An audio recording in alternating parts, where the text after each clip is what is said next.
আমিও হাত পাখাকে ভোট দিব, আমার স্ত্রীকেও ভোট দেওয়াবো, আমার মাকেও ভোট দেওয়াবো, আমার পরিবারের প্রতিটা সদস্যকে আমি হাত পাখা ভোট দেওয়াবো। সংকল্প করেন 12 তারিখ পর্যন্ত আমরা কমপক্ষে প্রতিদিন একবার করে সূরা ইয়াসিন পাঠ করব।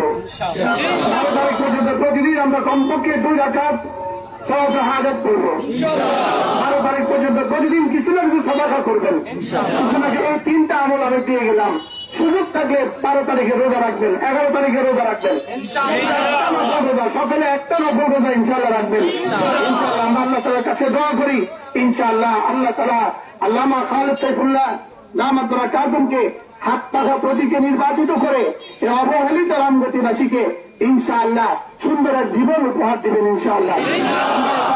আশা করি আমি হেফাজতে ইসলাম বাংলাদেশ লক্ষ্মীপুর জেলার জিম্মাদার হিসেবে পুরো হেফাজতে ইসলামের পুরো লক্ষ্মীপুরকে আমরা হুজুরের সাথে একাত্মতা ঘোষণা করলাম। হুজুরের সাথে আমরা একাত্মতা ঘোষণা করলাম।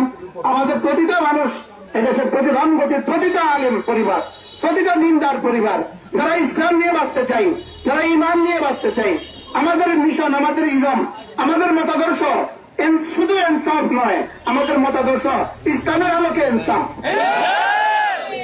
ইনসাফ দিয়ে ইসলাম হবে না, ইসলাম দিয়ে ইনসাফ হবে।